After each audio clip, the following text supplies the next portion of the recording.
ওম শান্তি। আজ 5ই মার্চ 2024। প্রাতমূর্লি ওম শান্তি বাপদাদা মধুবন। বাবা বলছেন, মিষ্টি বাচ্চারা, তোমাদের এই শরীর সহ সব কিছুর থেকে আসক্তি সরিয়ে ফেলতে হবে। যখন তোমরা অর্থাৎ আত্মারা পবিত্র কর্মাতীত হয়ে যাবে, তখন নিজ নিকেতনে যেতে পারবে। প্রশ্ন: কি কারণে আত্মারা ভীষণ রকম ভয় পায়, আর সেই ভয়ই বা কেন? উত্তরে বাবা খুব মিষ্টি করে আমাদের সকল বাচ্চাদের বোঝাচ্ছেন। বাবা বলছেন, আত্মার শরীর ত্যাগ করতে ভীষণ ভয় করে, কারণ তার শরীরের প্রতি মমতা এসে যায়। যদি কেউ অতীব দুঃখের কারণে শরীর ত্যাগ করতে চায়, তাও তার পাপ কর্মের শাস্তি ভোগ তো করতেই হবে। বাবা বলছেন, বাচ্চারা, সঙ্গমে তোমাদের কোনোই ভয় নেই। তোমরা আরও বেশি খুশিতে থাকো যে আমরা পুরানো শরীর ছেড়ে বাবার কাছে যাব। ওম শান্তি। মিষ্টি মিষ্টি বাচ্চাদের বোঝানো হয়েছে, এক হলো জ্ঞান, দ্বিতীয় হলো ভক্তি। ড্রামাতে এটা পূর্ব নির্ধারিত হয়ে আছে। ড্রামার আদি মধ্য অন্তকে আর কেউই জানে না। তোমরা অর্থাৎ বাচ্চারা তো জানো, সত্যযুগে মৃত্যুর ভয় থাকে না। অবগত থাকে আমাদের এক শরীর ত্যাগ করে দ্বিতীয় শরীর নিতে হবে। দুঃখ, কান্নাকাটি ইত্যাদির ব্যাপার নেই। এখানে মৃত্যুর জন্য ভয় থাকে। আত্মা শরীর ত্যাগ করতে দুঃখ পায়, ভয় পায়, কারণ আবার দ্বিতীয় জন্ম নিয়ে দুঃখই সহ্য করতে হবে। তোমরা তো হলে সঙ্গম যুগী।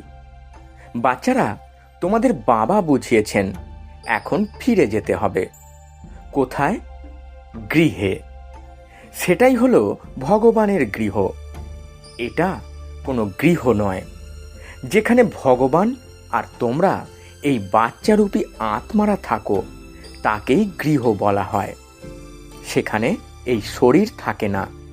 যেমন মানুষ বলে, আমরা ভারতে থাকি, নিজের বাড়িতে থাকি, সেই রকম তোমরা বলবে, আমরা সকলেই অর্থাৎ আমরা আত্মারা সেখানে নিজ গৃহে থাকি। সেটা হলো আত্মাদের গৃহ, আর এটা হলো জীব আত্মাদের গৃহ।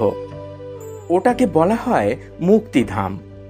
মানুষ সেখানে যাওয়ার জন্য তো পুরুষার্থ করে, যাতে আমরা গিয়ে ভগবানের সাথে মিলিত হতে পারি।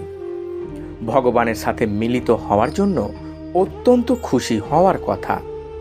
এই যে আত্মার শরীর আছে, এতে আত্মার ভীষণ মোহ এসে গেছে।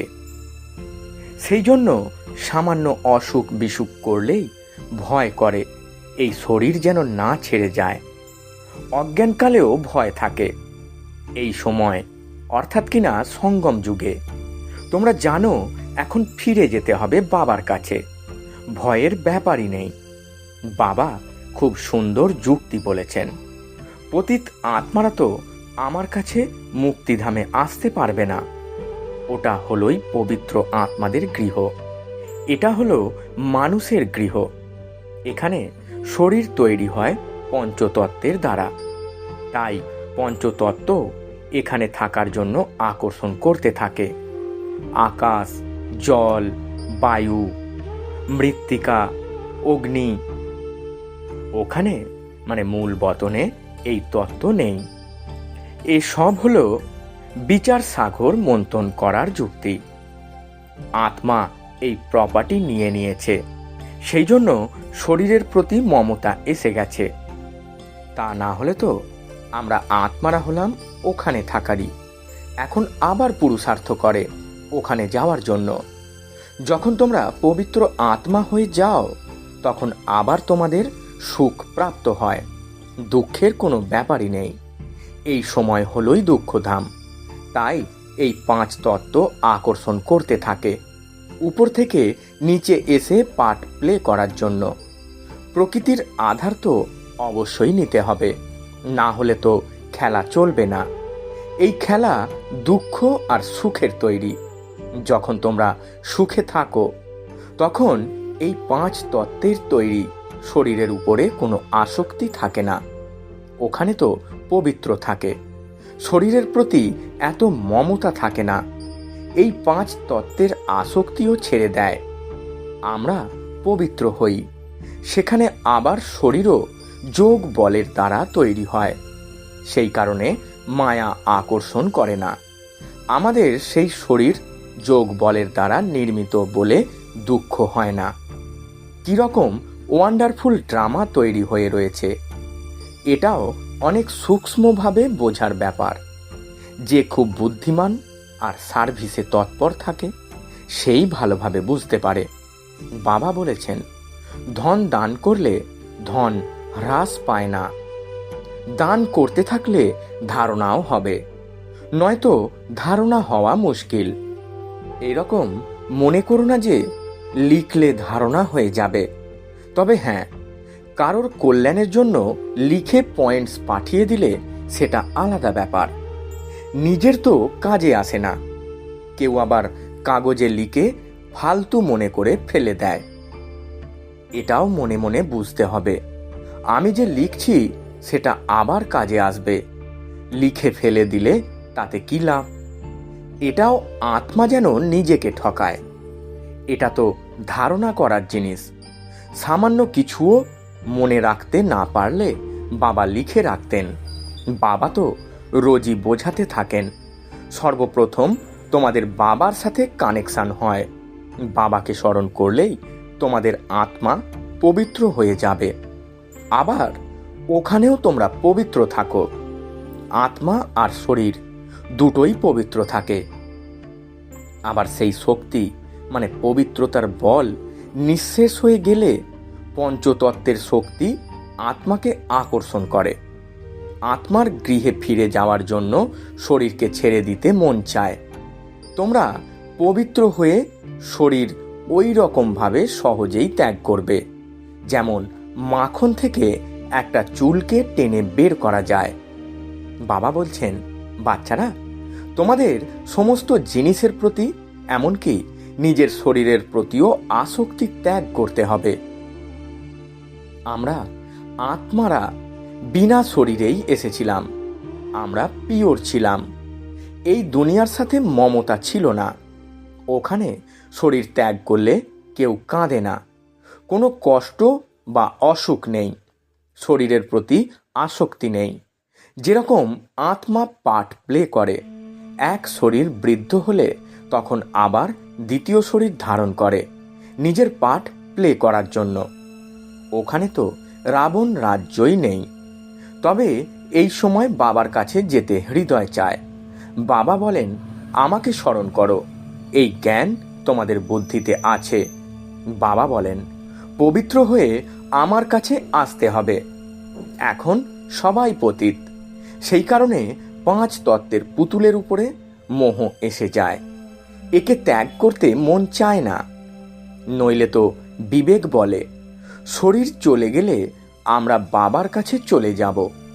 এখন পুরুষার্থ করতে হবে, আমাদের যে পবিত্র হয়ে বাবার কাছে যেতে হবে। বাবা বলেছেন, তোমরা তো আমার ছিলে, এখন আবার আমাকে স্মরণ করো, তবে আত্মা পবিত্র হয়ে যাবে। আবার এই শরীর ধারণ করতেও কোনো কষ্ট হবে না। এখন শরীরের প্রতি মোহ আছে, তাই ডাক্তার ইত্যাদিদের ডাকা হয়। তোমাদের তো খুশিতে থাকা চাই যে আমরা বাবার কাছে যাচ্ছি। এই শরীরের সাথে এখন আমাদের সংযোগ নেই। এখানে আমরা শরীর পেয়েছি পার্ট প্লে করার জন্য। ওখানে আত্মা আর শরীর দুটোই স্বাস্থ্যকর হয়, দুঃখের লেশ মাত্র থাকে না। তবে বাচ্চাদের অনেক পুরুষার্থ করার প্রয়োজন। এ সময় আমরা যখন বাবার কাছে যাই, তবে আমরা এই শরীর পরিত্যাগ করেই যাই না কেন? তবে যতক্ষণ না যোগ করে পবিত্র হবে, কর্মাতীত অবস্থা না হবে, তো যেতেও পারবে না। এই ভাবনা অজ্ঞানী মানুষের আসবে না, তোমাদের অর্থাৎ বাচ্চাদের আসবে। এখন আমাদের যেতে হবে। পূর্বে তো আত্মার মধ্যে শক্তি থাকে, খুশি থাকে, কখনো ভীতি থাকে না। এখানে দুঃখ আছে, সেই জন্য মানুষ ভক্তি ইত্যাদি করে, কিন্তু ফিরে যাওয়ার পথ চেনে না। যাওয়ার পথ তো এক বাবাই বলেন, আমরা বাবার কাছে যাব, এর জন্য খুশি থাকি। বাবা বোঝান, এখানে তোমাদের শরীরে মোহ আছে, এই মোহ বের করে দাও। এটা তো পঞ্চতত্ত্বের দ্বারা নির্মিত শরীর, এ সব হলো মায়া। এই চোখের দ্বারা আত্মা যা কিছু দেখে সবই মায়া আর মায়া। এখানে প্রতিটি জিনিসের দুঃখ আছে। কত খারাপ! স্বর্গে তো শরীরও ফার্স্ট ক্লাস, মোহলও ফার্স্ট ক্লাস পাওয়া যাবে, দুঃখের ব্যাপারই নেই। বাবা বলছেন, এই খেলা দৈব নির্ধারিত, এই ভাবনা তোমাদের মধ্যে আসা চাই। বাবা বলেন, তারা যদি কিছু নাও বোঝে, আচ্ছা তবে তাদের বলো, বাবাকে স্মরণ করলে বিকর্ম বিনাশ হয়ে যাবে, স্বর্গে চলে যাবে। আমরা তো হলাম আত্মা, এই শরীররূপী পুচ্ছ পরবর্তীকালে প্রাপ্ত করেছি, আমরা এতে আটকে পড়ব কেন? বাবা বোঝান, একে রাবণ রাজ্য বলা হয়। রাবণ রাজ্যে দুঃখ আর দুঃখ। সত্যযুগে দুঃখের কোনো ব্যাপার নেই। এখন বাবাকে স্মরণের মাধ্যমে আমরা শক্তি নিই, কারণ দুর্বল হয়ে পড়েছি। দেহ অভিমান সবচেয়ে বেশি কমজোর করে দেয়।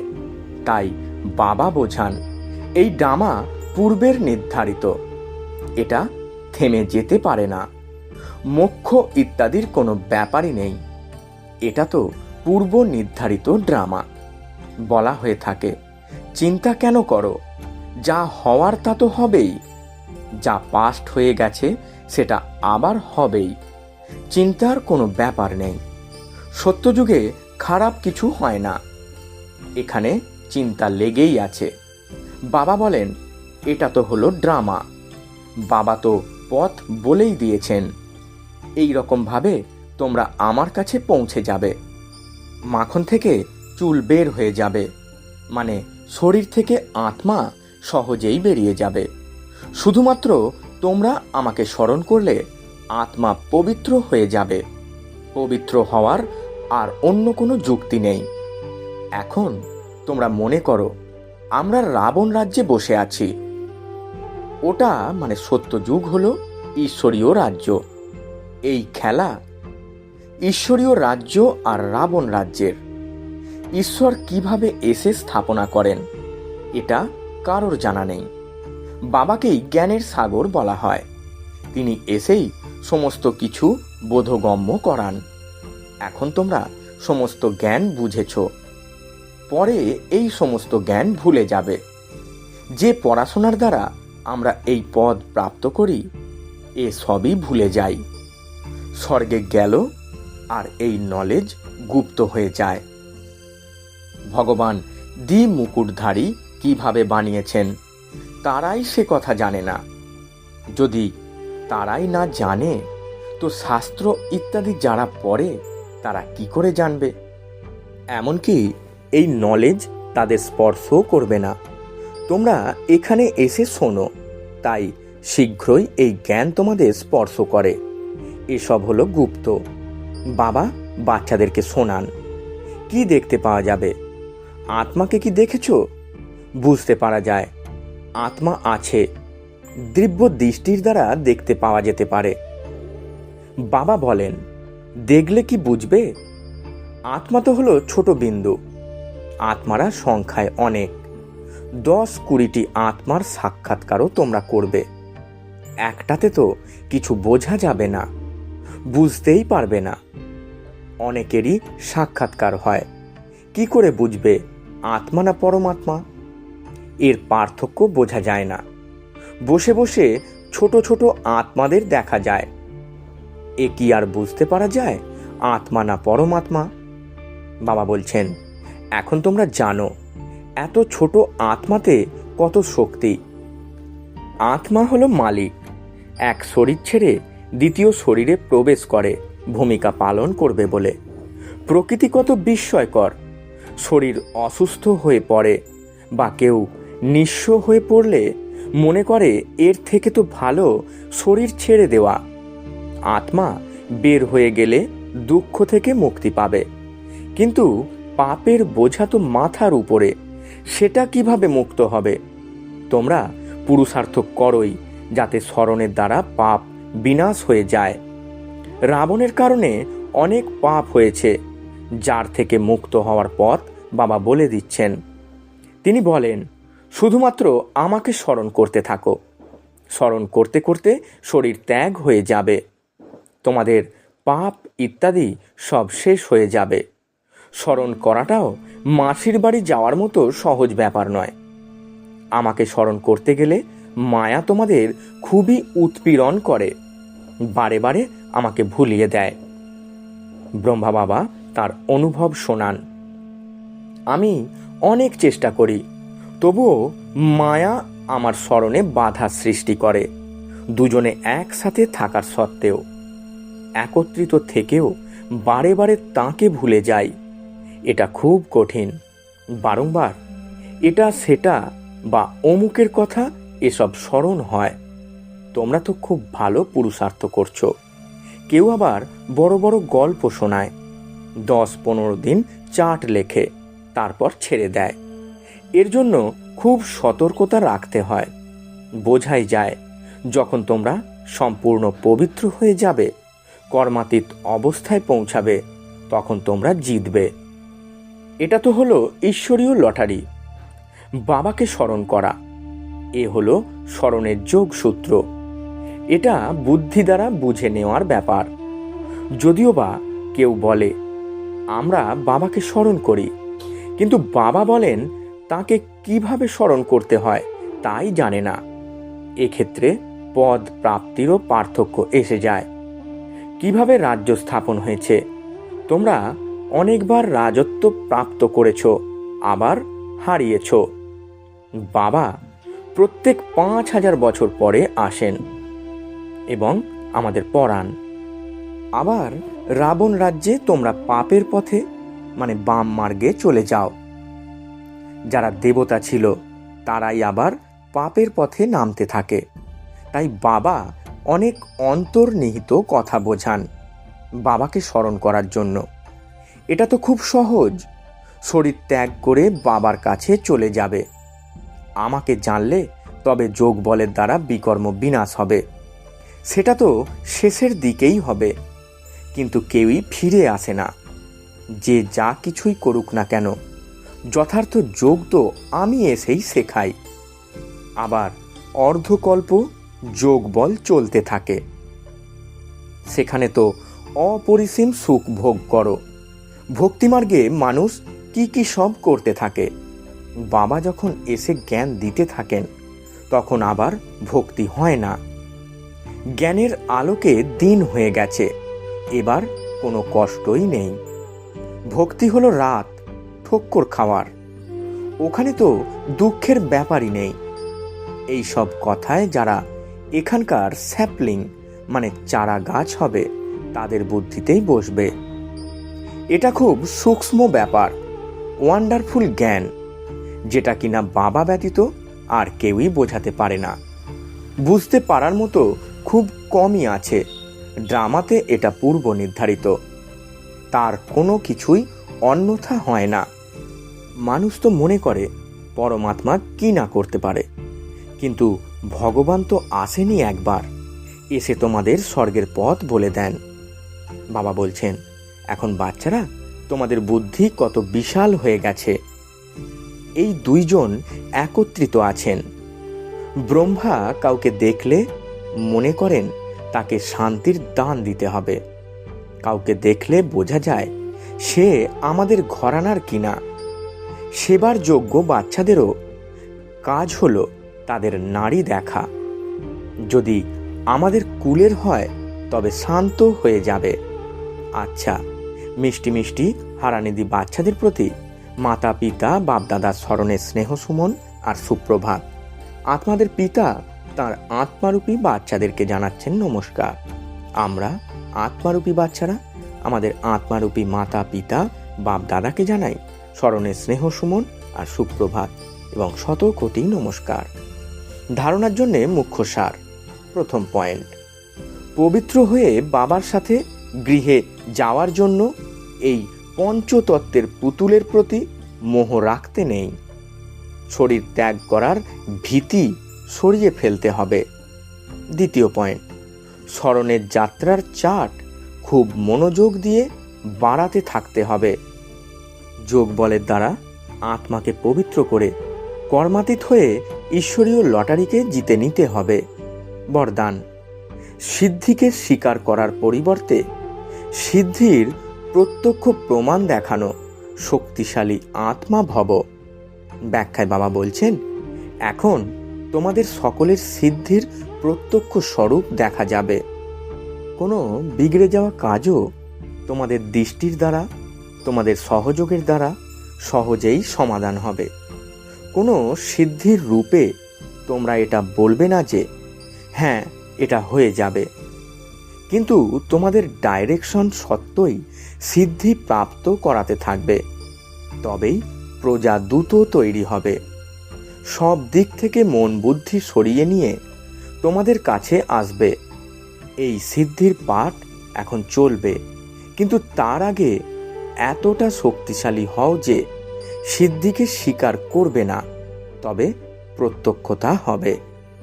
স্লোগান, অব্যক্ত স্থিতিতে স্থিত হয়ে বাবার সাথে মিলিত হও, তবে বরদানের ভাণ্ডার খুলে যাবে। ওম শান্তি। নমস্কার।